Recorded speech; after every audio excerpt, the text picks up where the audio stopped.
오늘은 내가 가난한데 부자 되고 싶으신 분들만 보세요. 특히 흑수저분들은 왜 반려동물을 키우면 안 되는지에 대해서 말씀드려 보겠습니다. 흑수저의 신. 안녕하세요. 흑수의 신, 흑신입니다. 오늘은 민감한 주제일 수 있는데요. 제가 예전부터 말씀드리고 싶었던 주제예요. 제 주변 후배들이 반려동물 키우는 것을 보면서 평소 느낀 점들을 말씀드려 볼 거예요. 형님들 중에서도 반려동물 키우고 계신 분들 많으시죠? 이 기사를 보면 네 가구 중 한 가구는 반려동물을 키우고 있다는데요. 저도 아파트 엘리베이터를 타면 강아지들과 함께 타는 경우가 많아요. 저는 개들을 무서워하진 않아요. 조그만한 강아지들을 보면 너무 귀여운 거예요. 물론 큰 개들은 무섭지만 저희 동네에는 큰 개들은 잘 안 보이더라고요. 요즘 결혼해도 아이를 아예 안 낳거나 낳아도 한 명만 낳잖아요. 형제, 자매가 없으면 아이들이 정서적으로 많이 외로워하거든요. 그때 반려동물을 키우면 외동 아이들의 정서에 좋다고 하더라고요. 그리고 갱년기가 온 중년 여성에게도 좋고요. 정년 퇴직한 노인분들에게도 반려동물이 정서적 위로를 많이 준대요. 그래서 저도 반려동물 키우는 거 좋다고 생각해요. 하지만 부자 되고 싶으신 분들은 반려동물 키우시면 안 됩니다. 내 아이가 외동이어서 정서적 안정감을 위하여 반려동물 키우는 건 좋죠. 하지만 아이가 없는 특히 2030 분들은 반려동물 키우시는 건 정말 신중히 생각하셔야 해요. 이미 반려동물을 키우고 계신 분들이야 가족이 된 거니까 끝까지 책임을 지셔야 하고요. 하지만 아직 반려동물이 없는데 새롭게 입양 받으려고 하는 분들은 정말 심사숙고하셔야 합니다. 특히 2030 분들은 인생에서 정말 중요한 시기잖아요. 대학 다닐 때는 공부하고 스펙 쌓아야죠. 취업해서는 회사 일하고 언어 공부하고 각종 자격증 따야죠. 그리고 각종 운동과 취미 등으로 눈코 뜰 새 없이 바쁜 게 2030 분들이시잖아요. 내 몸 하나 건사하기 힘든데 반려동물을 키우면 내 인생에 집중을 하기가 정말 어렵습니다. 반려동물 키울 때는 돈이 많이 들잖아요. 한 달에 못해도 30만 원은 든다고 보셔야 해요. 그리고 내 반려동물이 나이가 들면 그때는 병원비가 수백만 원씩 나오잖아요. 입양한 지 얼마 안 되었을 때는 반려동물이 어리고 쌩쌩하니까 아픈 데가 없죠. 하지만 나이가 든 반려동물들은 여기저기 고장나고 의료보험도 안 되기 때문에 병원비가 수백만 원이 나오게 되는 거죠. 돈도 돈이지만 제가 2030 분들께 반려동물을 키우지 말라고 하는 가장 큰 이유는 시간 때문이에요. 젊을 때는 시간이 곧 돈이고 재산이에요. 노인분들의 1년과 2030 분들의 1년은 하늘과 땅 차이만큼 차이가 엄청 큰 거예요. 제가 부자 되고 싶다면 핸드폰에서 인스타그램 지우라고 했잖아요. 내 인생 열심히 사는 사람들은 남들이 뭐하고 사는지 볼 시간이 없어요. 자기 본업에 집중하면서 경험과 역량을 쌓느라 열심히 달리고 있거든요. 그뿐인가요? 본업도 모질라서 요즘은 부업의 시대잖아요. 퇴근해서 각종 온라인 부업하면서 소득 늘리느라 정말 눈코 뜰 새 없이 바쁜 게 2030 세대예요. 그럼 누구는 퇴근해서 자기 개발하고 부업하는데 누구는 퇴근하자마자 고양이 집사하고 있으면 나중에 그 결과는 어떻게 될까요? 특히 흑수저분들은 반려동물 키우지 마세요. 저희 500원 아끼려고 메가커피에서 안 사 먹고 뜨아 사 먹잖아요. 이발비 아까워서 머리도 직접 깎잖아요. 그런데 뭔 놈의 반려동물을 키우려고 하시는 거예요. 내가 부모님과 함께 살고 집안도 부자면 반려동물 100마리 키워도 되죠. 내가 회사 가 있는 동안 강아지가 외롭지 않게 우리 엄마 아빠가 반려동물 챙겨주면 반려동물 여러 마리 키워도 되죠. 그런데 취업해서 돈 벌기 시작했다고 남들 하고 싶은 건 다 따라하고 싶으시죠? 월급 2, 300 받으면서 나 먹고 살 것도 없는데 강아지 입양을 계획하고 계시면 어떡하나요? 이 세상 하고 싶은 거 다 하면서 어떻게 살아요? 지금 2030 형님들 중에 강아지 입양하려고 했다가 뜨끔 하신 분들 계시죠? 반려동물을 키운다는 건 엄청난 책임감이 따르는 거예요. 강아지, 고양이는 물건이 아니에요. 살아있는 생명체이고 감정을 가지고 있다고요. 사람 아기보다야 손이 덜 가지만 그래도 아기 키운다는 각오 정도가 안 되어 있으면 반려동물 입양하시면 안 됩니다. 남들 키우니까 따라 키우고 싶고 소유 욕구 때문에 키우고 싶은 건 아닌지 잘 생각해 보세요. 2년 전만 해도 전기차 엄청 유행했죠. 지금은 전기차가 한물 갔지만 전기차를 타면 내가 원래 어댑터 된 것 같고 남들을 앞서 나간다고 뽕이 이만큼 차던 때가 있잖아요. 그런데 전기차는 타다가 이건 좀 아닌데 싶으면 중고로 팔면 되잖아요. 명품 가방도 샀다가 이렇게 살면 안 되겠다 싶으면 명품 가방을 중고로 팔면 그만이잖아요. 그런데 반려동물을 키우다가 중간에 키우기 어려워지면 팔 수가 있나요? 그냥 길바닥에 버리실 거예요? 우리나라에서 1년에 유기되는 개가 무려 10만 마리예요. 버려지는 고양이까지 하면 그 숫자는 훨씬 더 크겠죠. 반려동물은 전기차나 명품백 같은 물건이 아니에요. 내 충동에 구매를 했다가 필요 없으면 다시 팔 수 있는 게 아니라고요. 반려동물을 키우다가 사정이 생겨 못 키우게 되면 파양을 해야 하잖아요. 반려동물을 파양하는데 100만 원에서 200만 원 정도 들잖아요. 그 돈이 아깝다고 이사 갈 때 길거리에 버리고 가는 사람들이 적을 것 같죠? 아니에요. 엄청 많아요. 그렇게 유기견 숫자가 1년에 10만 마리라고요. 처음에는 끝까지 잘 키울 수 있다고 생각해서 강아지 키우기 시작하죠? 하지만 회사에서 하루 종일 일해서 녹초가 된 상태로 집에 왔는데 강아지가 산책 나가자고 보채면 이게 뭔 짓인가 싶은 생각이 들기 시작하는 거죠. 내 코가 석자인데 강아지까지 책임질 여력이 없는 것이죠. 그런데 길바닥에 버리기 미안해서 100만 원 들여서 파양했다고 쳐봐요. 그럼 내 가족이던 그 강아지가 다른 집에 다시 입양 가게 되는 건가요? 아니에요. 대부분의 파양된 강아지는 얼마 안 있다가 안락사로 죽게 되는 거예요. 파양한다는 건 안락사 돼서 죽을 걸 알면서 버린 거나 마찬가지라고요. 그러니까 애초에 끝까지 키울 자신 없으면 반려동물 입양하지 마세요. 흙수저의 신. 그래도 반려동물을 너무 키우고 싶은 분들이 계시잖아요. 그래서 지금부터 반려동물을 키워도 되는 분들을 제가 알려드리도록 할게요. 다시 말씀드리지만 내가 현재 흙수저고 부자가 되고 싶으신 분들의 경우입니다. 반려동물을 키워도 되는 조건 첫 번째는 돈이 많아야 합니다.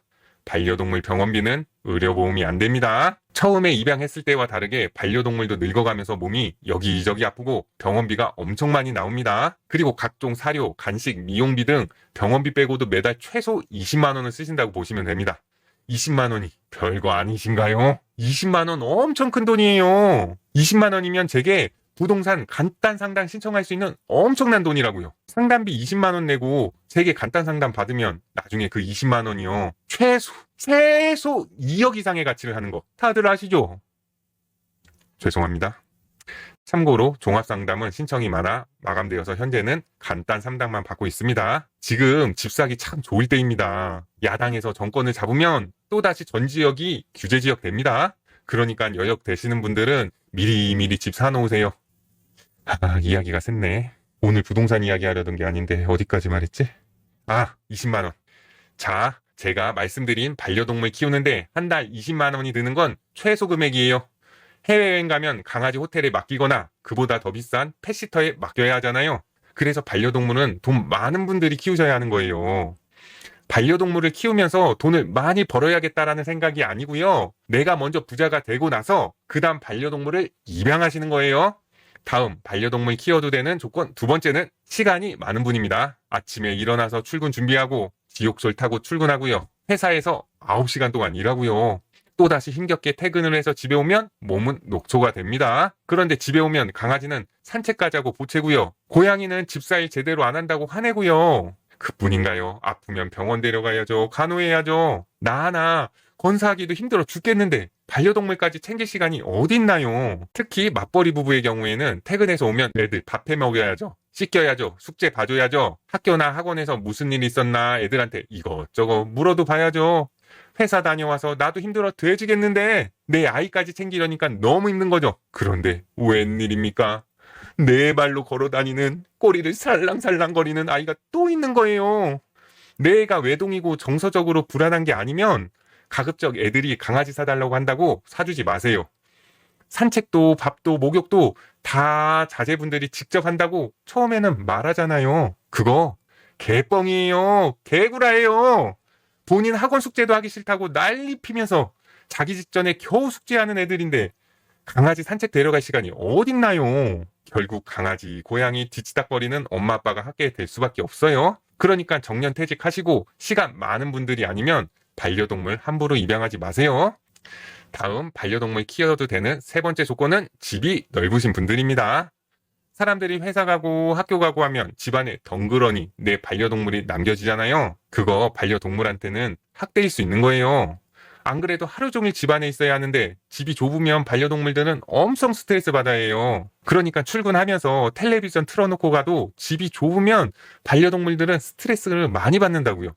제게 상담받는 분들 중에는 고양이 방 따로 만들어줘야 한다고 신혼부부인데도 방이 3개여야 한다고 하시는 분들 은근 많아요.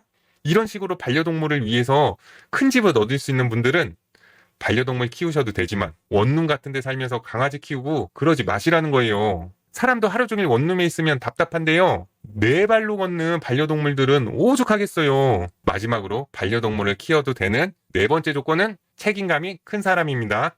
반려동물은 로봇가 아니잖아요. 생각도 하고 감정도 다 느끼잖아요. 그러니까 아기나 어린이를 키운다고 생각할 정도로 책임감을 가지셔야 합니다.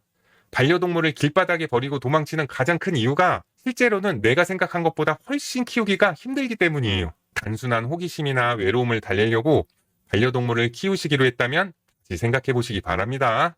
부동산도 남들이 좋다니까 이상한 신도시 상가 분양받고 그러면 인생 조지잖아요. 반려동물도 마찬가지입니다.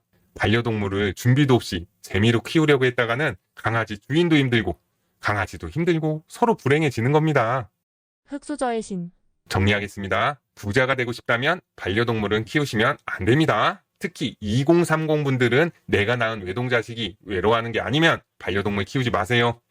그럼에도 불구하고 반려동물을 키우고 싶다면 이 네 가지를 모두 충족하셔야 합니다. 첫째 조건은 돈이 많아야 합니다. 먼저 반려동물을 양육해 놓고 돈을 많이 벌겠다는 건 안 됩니다. 먼저 돈을 많이 벌고 나서 반려동물을 입양하셔야 합니다. 반려동물을 키우면 저금도 많이 못하고 돈도 많이 못 벌게 됩니다. 그러니까 안 키울 때보다 더 가난해지니 우선 부자가 된 다음 반려동물을 입양하시기 바랍니다. 둘째 조건은 시간이 많아야 합니다. 아침에 출근하고 야근까지 하고 오면 하루 종일 반려동물은 집에만 처박혀 있는 겁니다.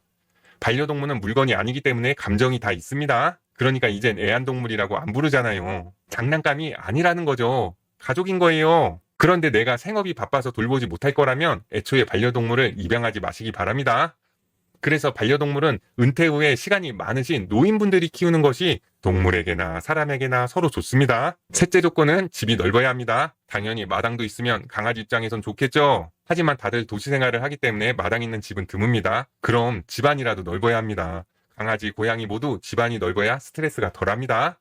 그런데 특히 2030 사회 초년생들은 원룸 살면서 반려동물 키우지 마세요.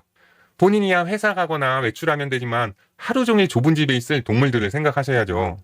넷째 조건은 책임감이 커야 합니다. 반려동물을 양육하겠다는 건 내 자식을 낳아서 키운다고 생각하셔야 합니다. 엄청난 책임감이 따르는 일입니다. 그런데 남들 다 키우니까 호기심에 키웠다가는 엄청난 고통이 수반될 것입니다. 그렇게 버티다 못 버티고 길바닥에 버려지는 강아지들이 1년에 10만 마리입니다. 오늘은 제가 부동산 이야기 대신에 반려동물 이야기를 했는데 어떠셨나요? 지겨우셨을까봐 걱정됩니다. 제 친한 회사 후배가 엄마 없이 자라서 외로움을 많이 타더라고요.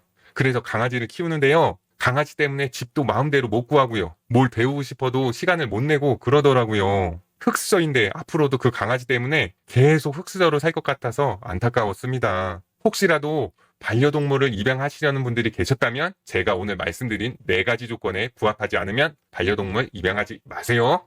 내가 먼저 스스로 우뚝 일어선 다음에 강아지, 고양이 100마리 키우시면 됩니다. 오늘 제가 건들지 말아야 할 반려동물을 건드려서 악플 장난 아니게 달릴 것 같은데요. 이 또한 제 업보이니 악플 겸허히 받아들이겠습니다. 그러니까 살살 달아주세요. 오늘도 영상 끝까지 봐주셔서 감사합니다. 구독과 좋아요는 사랑입니다.